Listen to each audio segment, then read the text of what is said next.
Hello नमस्कार, मैं हूँ आशीष और मैं आपका वेलकम करता हूँ भारत फर्स्ट में। डोनाल्ड ट्रंप ने ये क्या कह दिया ईरान के ऊपर? कह रहा है भाई whole civilization will die tonight. दोस्तों, पूरी दुनिया के कमेंटेटर्स वो समझ नहीं पा रहे कि ट्रंप कह क्या रहा है। क्या ये डायरेक्टली कह रहा है ईरान को कि मैं तुम्हारे पे न्यूक्लियर बॉम्ब्स डाल दूंगा?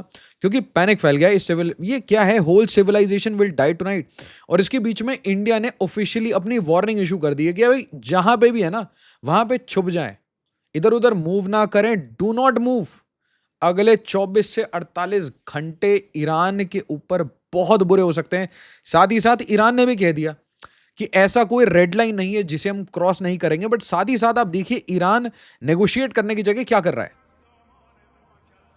अपने लोगों को झंडा-वंडा लेके भेज दिया है ब्रिजेस के ऊपर कि ब्रिजेस के ऊपर जाके है ना वीडियोस बनवाओ ताकि इसके ऊपर बॉम्बिंग ना हो पाए और अगर इसके ऊपर कोई हिट आता है तो इसकी वीडियो बन जाए हिट आते हुए और फिर ये सोशल मीडिया से गेम खेलें। मतलब what kind of strategy is this? ये दूसरा देखो, ये अपने पावर प्लांट के पास औरतों को भेज दिया, बच्चों को भेज दिया, मर्दों को भेज दिया, पूरी फैमिलीज खड़े होके झंडा लहरा रहे हैं। आपको क्या लग रहा है भाई, इन लोगों ने 50-60 हजार लोगों को एलिमिनेट किया भाई गाजा में। आपको क्या लग रहा है डोनाल्ड ट्रंप अपने ईगो पे आ गया तो ये सारी चीजें छोड़ देगा? आप देखो, ये वार्निंग वार्निंग चल रही है, क्या चल रहा है समझ नहीं आ रहा। वीडियो को ज्यादा से ज्यादा लाइक करिए, शेयर करिए, हाइप करिए, चैनल को सब्सक्राइब करिए। साथ ही साथ हमारा अरतई चैनल ज्वाइन करिए। ये समझ लीजिए कि इस पूरे रीजन में अब कब क्या होना है ये किसी को नहीं पता।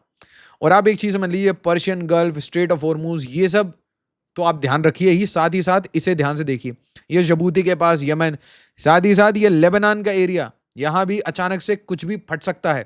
और पूरे जीसीसी में ये Saudi Arabia, Kuwait, UAE, Bahrain, Qatar, ये जितने हैं ना, इनमें कोई भी important asset including oil, gas, बड़ी बड़ी companies, data centres, nothing is safe any more. इतनी डेंजरस एस्केलेशन हो चुकी है, मतलब आप समझ लीजिए इस स्क्वायर में जो भी चीजें हैं।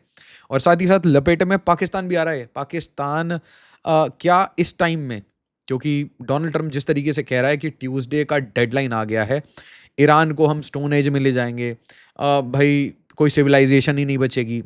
आई don't understand and anybody is not able to comprehend ये बोलना क्या चाह रहा है। आप ध्यान से देखो, और इसकी बातें इतनी जल्दी जल्दी स्विच होती हैं। पहले ये कह रहा था कि भाई मैं जीत चुका हूं, फिर ये कह रहा था कि भाई मे बी 2 वीक्स, 2 हफ्ते में हम निकलेंगे, मतलब वॉर अभी 2 हफ्ते चलेगी। फिर इसने कहा कि भाई हम ब्रिजेस को, पावर प्लांट्स को टारगेट करेंगे। लोगों ने कहा ये ह्यूमन राइट वायलेशन होगा, वॉर क्राइम होगा, सारे कन्वेंशंस के अगेंस्ट होगा, इंटरनेशनल ह्यूमैनिटेरियन लॉ के अगेंस्ट होगा।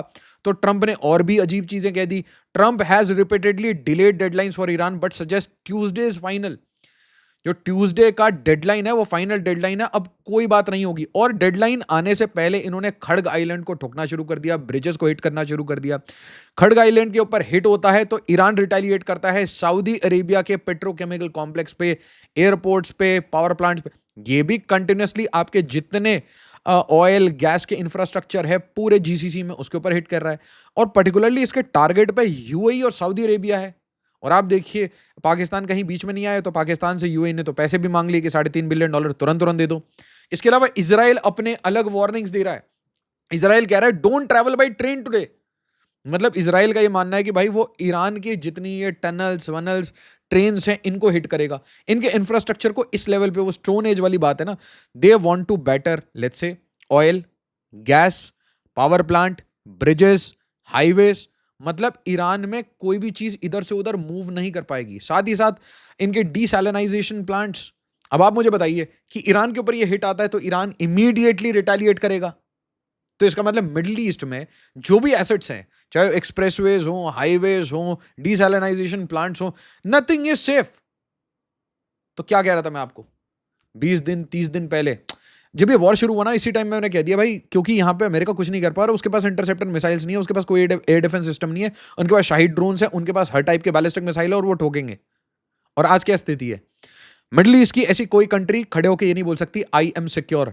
और उसके बाद ट्रंप का ये साइकोपैथिक स्टेटमेंट, ट्रूथ सोशल पे पता नहीं क्या खा पी के ये कहता है, Trump says whole civilization will die tonight. पहले स्टोन एज की बात कही, अब कह रहा है whole civilization. I don't understand ये क्या कहना चाह रहा है। रेजीम की बात अलग थी, ये सिविलाइजेशन की बात कर रहा है। मतलब यहां पे पूरी ईरानियन सिविलाइजेशन, ये सारी पर्शियन कल्चर सबके ऊपर बात कर रहा है ये। ईरान कॉल से मैं साइकोपैथ। और मैं तो ये कहूंगा कि जो डाउट मुझे है कि अपने ईगो को सेटिस्फाई करने के लिए, ईरान को हराने के लिए, क्या ये वो जापान वाली गलती तो नहीं कर देगा, न्यूक्स तो यूज नहीं कर देगा? क्योंकि देखिए यहां पे क्लियरली एक चीज समझ आ रही है कि यहां पे sensible minds are not prevailing, है ना। पीट हेग्सेथ और डोनाल्ड ट्रंप, और इनफैक्ट पीट हेग्सेथ इज ड्राइविंग द वॉर, और उसकी क्रेजीनेस अब तो पूरी दुनिया ने देख ली। व्हाइट हाउस को डिनाई करना पड़ा, व्हाइट हाउस डिनाइज।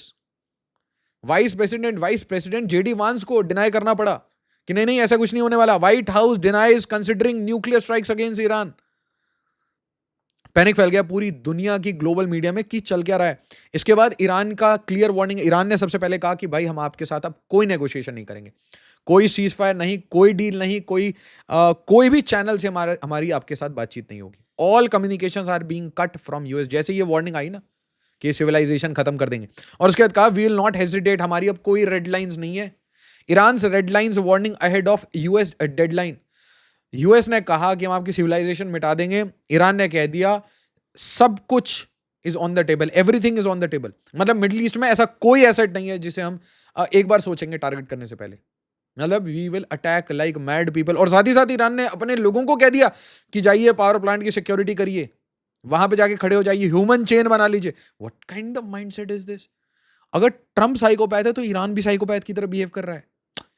और इसलिए मैं कहता हूं आपको, ना इजराइल वंदना करिए, ना अमेरिका वंदना, ना ईरान वंदना, ये सब क्रेजीनेस, मैड मैड ईगो, है ना। Make them man. Iran urges parents to send children to battle front. बच्चों को बैटल फ्रंट पे भेज दो। ये किस टाइप के साइकोपैथिक 12 साल के बच्चों को, और 12 साल के अबव जो बच्चे हैं उनको बोला जा रहा है कि आप वॉलंटियर बन जाइए आईआरजीसी के। Think about it.